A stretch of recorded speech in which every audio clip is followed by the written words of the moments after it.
Estamos de volta. Nesta segunda unidade, trataremos de assuntos referentes aos afrodescendentes. Como vocês já sabem, os negros chegaram aqui no Brasil na condição de escravos. Provenientes da África, foram trazidos para diferentes países das Américas, trazendo consigo o culto aos orixás. Longe de suas terras e reduzidos ao advento da escravidão, em sua grande maioria recorreram às suas crenças a fim de amenizar o sofrimento. Pois é, olha que interessante. A primeira referência oficial sobre a prática do candomblé no Brasil data de 1830. Nesta época, os adeptos da religião foram perseguidos pelas autoridades civis e religiosas, tendo que esconder o segredo dos seus cultos a fim de preservar os rituais sagrados e a sua tradição. Longe dos centros urbanos e prezando pela manutenção da tradição, aos poucos foram se espalhando pelos centros da cidade, construindo seus terreiros. Sabemos que no nosso país a intolerância religiosa assume características bem particulares.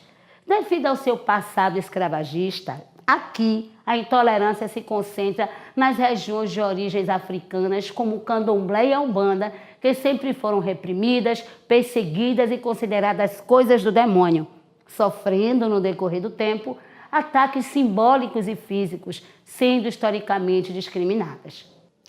No país como o Brasil, a repressão e a ignorância não podem ser consolidadas se o respeito às diferenças, a valorização das tradições e a tolerância não forem exercitadas.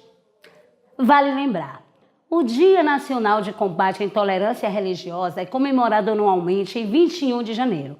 Essa data ela foi oficializada em 2007 através da Lei número 11.635, de 27 de dezembro, e a sua escolha é feita em homenagem à Mãe Gilda, do terreiro Axé Abassá de Ogum, localizado em Salvador.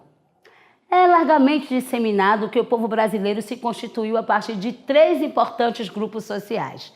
Vocês sabem quais são? Pois é, estes grupos foram utilizados como recurso ideológico na construção da identidade nacional. Vamos entender como? A entrada do imigrante no Brasil se deu a partir de 1808 com a abertura dos portos, estimulando a sua vinda, já que só os portugueses e luso-brasileiros tinham o privilégio de possuírem terras. Além disso, para estimular a entrada de estrangeiros, foi concedida na época ajuda em dinheiro feita pelos cofres públicos. Não se espante não, é isso mesmo. Os cofres públicos financiaram monetariamente os imigrantes estrangeiros que vieram morar no nosso país. Esse incentivo à imigração europeia dá início a uma fase de valorização do imigrante, colocando a figura do índio e do negro em segundo plano.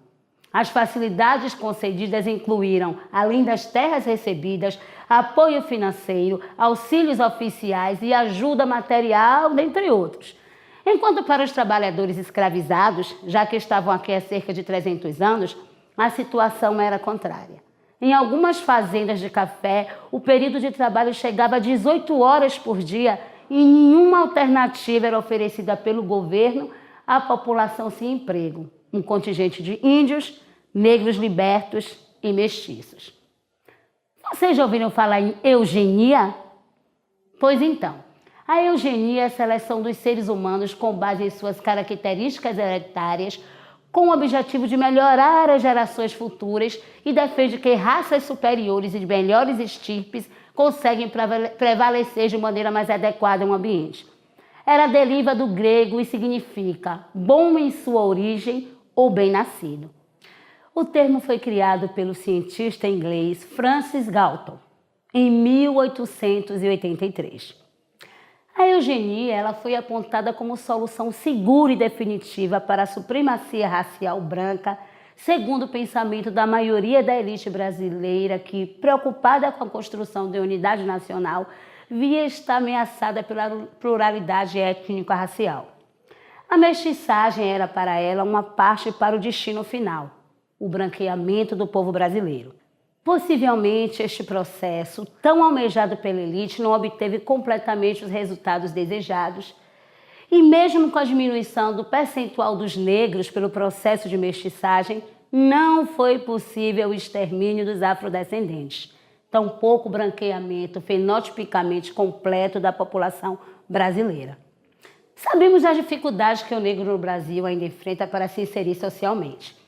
Apesar da luta cotidiana, após mais de um século da falsa abolição da escravatura, por conta do racismo, preconceito e discriminação, e por conta da falta de políticas públicas, é privado de oportunidades.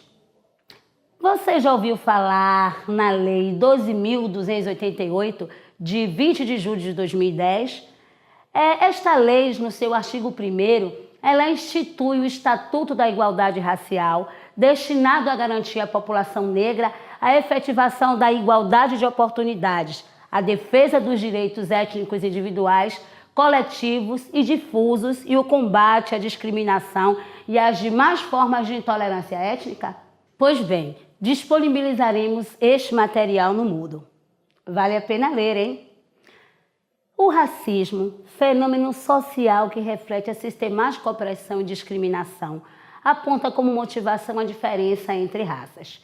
O Estado precisa descartar a sua conduta neutra e vergonhosa, buscando formas ativas e concretas que garantam a equidade social determinada na Constituição de 1988, quando propôs assegurar o princípio da isonomia na promoção da igualdade.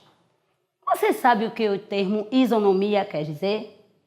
Então, o princípio da isonomia ou da igualdade, como é conhecido, constitui o significado da democracia, que traz como premissa um tratamento justo e igualitário para os cidadãos. Na Constituição Federal de 1988, no artigo 5º, que diz que todos são iguais perante a lei, sem distinção de qualquer natureza, esta igualdade é chamada de formal. Segundo ela, é proibido que os legisladores criem ou editem leis que a descumpram.